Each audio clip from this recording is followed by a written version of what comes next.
नमस्कार बच्चों।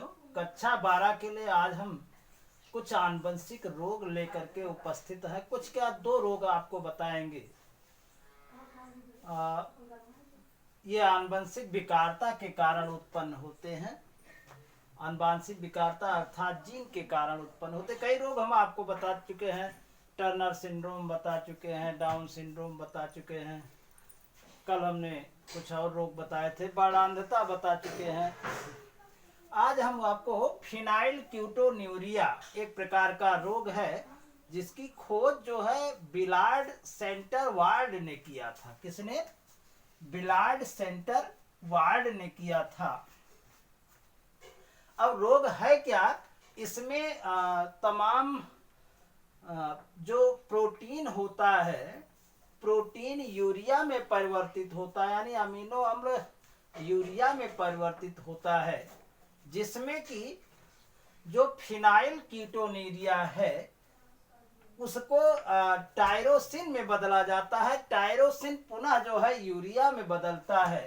लेकिन होता क्या है कि फिनाइल कीटोन्यूरिया को उत्पन्न करने वाले जीन्स जो है अप्रभावी होते हैं, जिससे फिनाइल कीटोन्यूरिया को टायरोसिन में नहीं बदला जा सकता है। यानी कि जो जीन फिनाइल एलेनिन हाइड्रोजिनेज नामक एंजाइम को उत्पन्न करते हैं वो अप्रभावी हो जाते हैं, जिससे इस एंजाइम का स्राव नहीं होता है और वो फिनाइल कीटोन्यूरिया या तो मूत्र के रास्ते से बाहर निकल जाते हैं मूत्र के द्वारा, या जो है ये इकट्ठा होते रहते हैं, दिमाग में इकट्ठा होते रहते हैं, जिससे कि व्यक्ति या बालक जो है क्या हो जाता है, मंद बुद्धि का हो जाता है। अगर फिनाइल एलेनिन नामक पदार्थ उसमें दिमाग के कोशिकाओं में इकट्ठा, तंत्रिका कोशिकाओं में इकट्ठा होता रहेगा तो बालक जो है क्या हो जाएगा, मंद बुद्धि का हो सकता है, अपंग हो सकता है, अपंगता उसमें आ सकती है। तो ये फिनाइल क्यूटोन्यूरिया एक प्रकार का आनुवंशिक रोग है। दूसरा हमने बताया sickle cell anaemia. Sickle cell यानी कि जो लाल रुधिर कणिकाएं होती हैं वो उस आकार में होती हैं, यूं कह सकते हैं कि कॉनकेव और कभी कभी कॉन्वेक्स होती, कॉनकेव में होती हैं, यानी अवतल होती हैं। इस रोग के प्रभाव से इसमें क्या होता है कि जो अप्रभावी जीन है, एक अप्रभावी जीन अगर दोनों साथ हो जाते हैं तो सिकिल सेल एनीमिया हो जाता है। अगर मान लिया ये पुरुष है,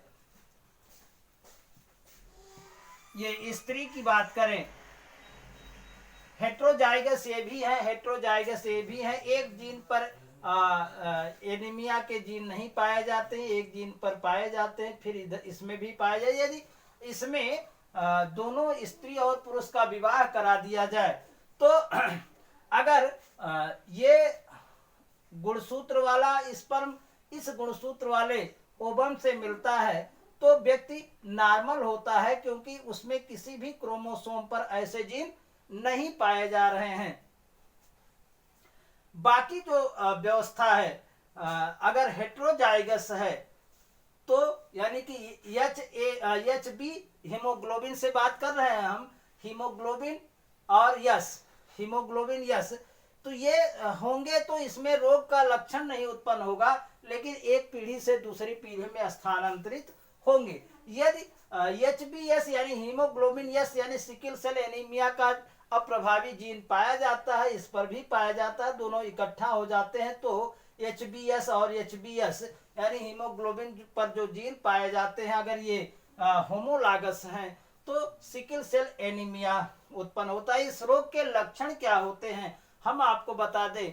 इस रोग के लक्षण में जो हीमोग्लोबिन यानी कि जो लाल रुधिर कणिकाएं होती हैं वो उस आधार में ना होकर के यानी कॉनकेव या कॉन्वेक्स में ना होकर के हंसिया के आकार की हो जाती है, चिपक जाती हैं।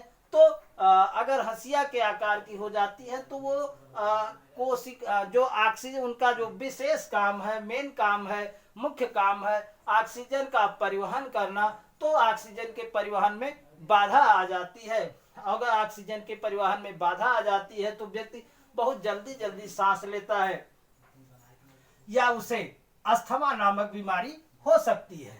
तो ये आनुवंशिक रोग हैं, यानी एक पीढ़ी से दूसरी पीढ़ी में स्थानांतरित होते हैं। इसी को हम सिकल सेल एनीमिया के नाम से जानते हैं, यानी कि हसियादार जो लाल रुधिर कणिकाएं हैं उनकी कमी, यानी कि लाल रुधिर कणिकाओं की कमी एनीमिया कहलाती है, और सिकल सेल एनीमिया इसी को कहते हैं। धन्यवाद।